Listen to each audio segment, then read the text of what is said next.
Drone camera ইন্ডিয়াতে strictly ban, মানে ইন্ডিয়াতে ড্রোন ইললিগাল। আগে তবু 249 মানে 250 গ্রামের নিচে যে ড্রোনগুলো ছিল সেই ড্রোনগুলো ওড়ানোর জন্য কোনো রকম কোনো পারমিশন লাগতো না।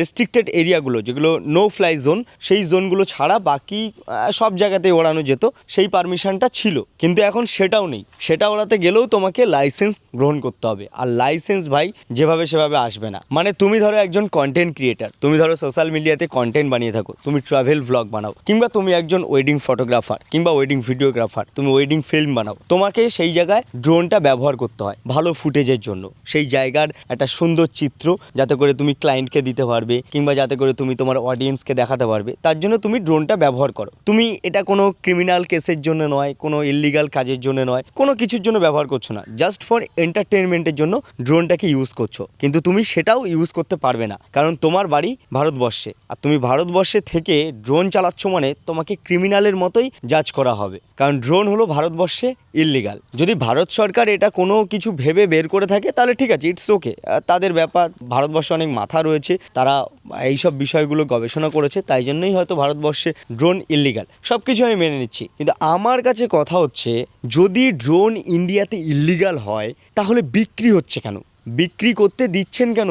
আমরা তো ড্রোনটা কিনছি, আমরা তো ড্রোনটা বানাচ্ছি না। নিশ্চয়ই কোনো দোকান থেকে কিনছি, নিশ্চয়ই কোনো মার্কেটে গিয়ে কিনছি, আর সেই মার্কেটে যখন বিক্রি হচ্ছে, সেই দোকানে যখন বিক্রি হচ্ছে, তখন আপনারা নিশ্চয়ই জানেন যে সেটা কোথায় বিক্রি হচ্ছে, কি করে আসছে, মানে সব কিছুই আপনারা জানেন। তারপরে গিয়েও কেন আপনারা এই ড্রোন বিক্রিটাকে থামাচ্ছেন না? দোকানে দোকানে গিয়ে কেন রেড করছেন না? সেখানে গেলে তো আপনারা জানতে পারবেন যে কোন দোকানে ড্রোন আছে আর কোন দোকানে নেই। তাহলে ড্রোন বিক্রিটা সম্পূর্ণভাবে ইন্ডিয়াতে ব্যান করে দিন, তাহলে ল্যাটা চুকে যাচ্ছে, তাহলে আমরা কিনতে পারবো না। তো তার জন্য আপনারা সেই কাজটা করুন না, না করে যারা কিনছে মোটা অঙ্কের টাকা দিয়ে কিনে ওড়াচ্ছে এন্টারটেনমেন্টের জন্য, কোনো রকম কোনো ইললিগাল কাজের জন্য না, তাদেরকে ধরে আপনারা হেনস্থা করছেন, তাদেরকে ধরে আপনারা যাতাভাবে কেস দিচ্ছেন, পুরো থানায় নিয়ে চলে যাচ্ছেন, বিভিন্ন দিক থেকে বিভিন্নভাবে হেনস্থা করছেন, দেখি সব সময় দেখি। তো এটা কেন করছেন? বিক্রি করা বন্ধ করে দিন, ল্যাটা চুকে গেল।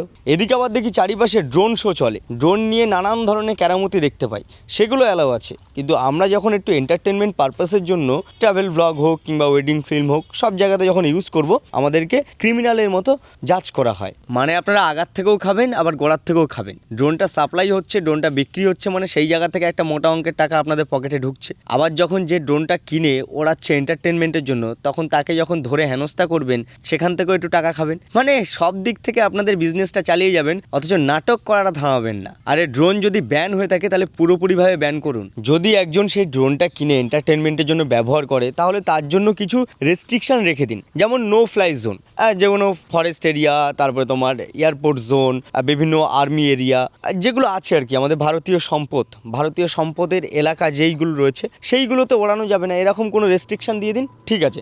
যেটা আর কি রয়েছে নো ফ্লাই জোন, তো সেগুলোতে ওড়াবে না, ঠিক আছে। কিন্তু এন্টারটেনমেন্টের জন্য সে যদি একটু ওড়ায়, সে যদি একটা বিয়ে বাড়িকে সুন্দরভাবে তুলে ধরে সবার সামনে, সে যদি একটা ট্রাভেল ব্লগের মাধ্যমে সেই জায়গাটাকে তুলে ধরে, তাহলে ক্ষতি কোথায়? এখানে তো কোনো ইললিগাল কাজ হচ্ছে না, নো ফ্লাই জোনে তো ওড়াচ্ছে না। নো ফ্লাই জোনে যদি ওড়ায়, অবশ্যই সে অপরাধ করেছে, তাকে আইনের আওতায় আনুন। কিন্তু যারা ইললিগাল কাজ করছে না, যারা এন্টারটেনমেন্টের জন্য ড্রোনটা ইউজ করছে, তাদেরকে ইউজ করতে দিন। এবার হয়তো অনেকেই বলবেন যে ড্রোন তো ওইভাবে ওড়ানো বারণ নয়, লাইসেন্স আপনাকে গ্রহণ করতে হবে। আরে লাইসেন্স বললেই কি লাইসেন্স হয়ে যায়? ড্রোনের লাইসেন্স অত সহজে পাওয়া যায় না, তার জন্য অনেক কাঠখড় পোড়াতে হয়। একজন এন্টারটেনের জন্য ড্রোন কিনছে, জাস্ট ফর এন্টারটেনমেন্ট, তো সে সেই কারণের জন্য আবার লাইসেন্স নিতে যাবে? এটা কি গাড়ি ঘোড়া যে গাড়ি ঘোড়া রাস্তায় চালাচ্ছি সবসময়ের জন্য তাকে লাইসেন্স থাকতে হবে? এটা তো এরকম কোনো ব্যাপার নেই। সে শুধুমাত্র ট্রাভেল করার সময় কিংবা ওয়েডিংয়ের সময় একটু ওড়াচ্ছে, তো তার জন্য তাকে লাইসেন্স গ্রহণ করতে হবে? জানি না বস, মানে কি একটা ফালতু নিয়ম ভারতবর্ষের এই ড্রোন নিয়ে। আমার মতে বলে ভারতবর্ষে এই ড্রোন ওড়ানো নিয়ে যে ন্যাকামোটা চলে, এটা সম্পূর্ণভাবে নোংরামি, এটা সম্পূর্ণভাবে হেনস্থা, তাছাড়া আর কিছুই না। আপনাদের কি মনে হয় এই ড্রোন ওড়ানো নিয়ে? মানে যারা এন্টারটেনমেন্টের জন্য ড্রোনটাকে ইউজ করে, সেই ড্রোন ওড়ানোটাকে ইললিগালের চোখে দেখে এই ভারত সরকার, তো সেটা নিয়ে আপনাদের কি মতামত রয়েছে সেটা অবশ্যই কমেন্ট বক্সে জানাবেন।